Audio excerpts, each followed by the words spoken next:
ഇത്തരത്തിൽ ഇങ്ങനെ പറഞ്ഞുകൊണ്ടേയിരിക്കും. ഒരാൾ ഏതെങ്കിലും ഉന്നത പദവിയിൽ എത്തിക്കഴിയുമ്പോഴായിരിക്കും പഴയ കാലത്ത് എന്നെ അങ്ങനെ തൊട്ടു, എന്നെ ഇങ്ങനെ പീഡിപ്പിച്ചു, എന്നെ അവിടെ കൊണ്ടിരുത്തി. ഈ സമയത്തൊന്നും ആണുങ്ങൾക്ക് യാതൊരു പ്രശ്നവുമില്ല. രണ്ടുപേരോട് ഒരുമിച്ച് യാത്ര ചെയ്യുന്നു, അതിനുശേഷം പെട്ടെന്ന് പറയുന്നു അയാൾ ഒരു കാര്യം കേട്ടോ. ഒരു നമ്മുടെ കേരളത്തിൽ ഇപ്പൊ നടക്കണ ഒരു 100-ല് ഒരു 70-80% കേസ് നിങ്ങൾ എടുത്താലും ഈ പറഞ്ഞ അതിജീവിതകൾ വരുന്നതുണ്ടല്ലോ, ഏതെങ്കിലും ഒരു ഫെയിമായിട്ട് നിൽക്കുന്ന ഒരാളുടെ പേര് പറഞ്ഞിട്ടോ, അല്ലെങ്കിൽ രാഷ്ട്രീയമായിക്കോട്ടെ, വേറെ സോഷ്യൽ മീഡിയ മേഖല ആയിക്കോട്ടെ, സിനിമ മേഖല ആയിക്കോട്ടെ, ഒരു ഫെയിം ആവുമ്പോഴാണ്, അല്ലെങ്കിൽ ഫെയിം ഉള്ള ആളുടെ അടുത്ത് ആ സമയത്ത് ഈ പറഞ്ഞ കഥയും പറഞ്ഞുകൊണ്ട് വരുന്നുള്ളൂ എന്നുള്ളതാണ്. എന്നെ അവൻ ഇതിനു മുമ്പ് 1 വർഷം മുമ്പ് പീഡിപ്പിച്ചു, 1 വർഷം മുമ്പ് ഞങ്ങൾ തമ്മിൽ പ്രണയിച്ചു. അതൊക്കെ ശ്രദ്ധിച്ചാൽ മതി. ഓൾമോസ്റ്റ് ഒരുമാതിരിപ്പെട്ട കേസെല്ലാം അങ്ങനെയാണ്. അതിനുശേഷം പെട്ടെന്ന് പറയുന്നു അയാൾ എന്നെ അങ്ങനെ ചെയ്തു, ഇങ്ങനെ ചെയ്തു. അപ്പൊ ഈ അന്ന് സ്ത്രീകൾക്ക് പറയാനുള്ള ധൈര്യവും ചങ്കൂറ്റവും ഒന്നും ഉണ്ടാവില്ല.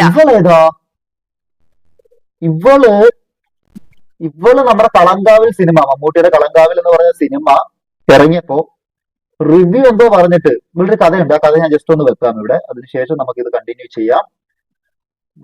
കളങ്കാവിൽ കണ്ടത് ഞാൻ എന്റെ ബർത്ത്ഡേയുടെ ദിവസമാണ്.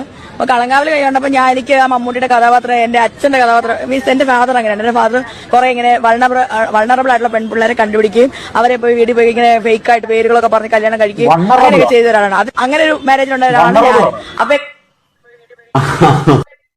സന്തോഷം, അങ്ങനെ ഒരു മാരേജിൽ ഉണ്ടായ കുട്ടിയാണത്. സന്തോഷമുള്ള അല്ല. ഇപ്പൊ ഇവിടെ വന്ന് ഈ മണികണ്ഠനാരുടെ ഷോയിൽ ഇരിക്കാൻ വേണ്ടിയിട്ടുള്ള യോഗ്യത ഇതാണോ? അതാണോ നിലവിൽ ഈ ഷോയ്ക്ക് പങ്കെടുക്കാനുള്ള ഒരു യോഗ്യത? അതാണോ?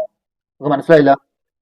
അല്ല, ഇവള് ഒക്കെ ഫെമിനിസ്റ്റ്, അല്ലെങ്കിൽ ഒരു സ്ത്രീക്ക് അല്ലെങ്കിൽ സ്ത്രീകൾക്കെതിരെ, ഒരു ഫെമിനിസത്തിനെതിരെയൊക്കെ സംസാരിക്കാൻ വേണ്ടിയിട്ട് ഒട്ടും ആപ്റ്റ് ആയിട്ടുള്ള ഒരു വ്യക്തിയാണെന്ന് എനിക്ക് തോന്നുന്നില്ല. അതിനുപരി തേങ്ങയോ മാങ്ങയോ ഇവള് പറയണത്, ഞാൻ ആ ഒരു ശ്രീകണ്ഠനാഥ ഷോയ്ക്കകത്ത് ഒരു 10-15 മിനിറ്റോളം ഞാൻ കണ്ടു. അപ്പൊ തന്നെ ഇവളുടെയൊക്കെ വർത്താനം കേട്ടിട്ട് അങ്ങോട്ട് ബാഡായിട്ട് നിർത്തിപ്പോയതാ. അപ്പോ ഇതൊന്നും സംസാരിക്കാൻ പോലും യോഗ്യതയില്ലാത്ത ആൾക്കാരെയാണ് ഒന്നാമത്തെ കേസോടെ കൊണ്ടിരുത്തിയിട്ട് ഈ പറഞ്ഞ പോലെ ഡിബേറ്റ് നടത്തിക്കൊണ്ടിരിക്കണം. നിങ്ങൾ തീരുമാനമെടുക്കും. ദീപക്കിനെ പോലുള്ള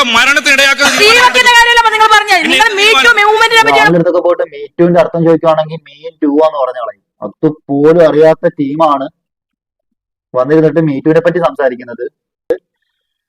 സോ ഇങ്ങനെയുള്ള വന്നിട്ട് ആധികാരികമായി സംസാരിക്കാൻ വേണ്ടി ഒരു അവസരം ഉണ്ടായി കൊടുക്കേണ്ട ആവശ്യം പോലും ഉണ്ടായിരുന്നില്ല.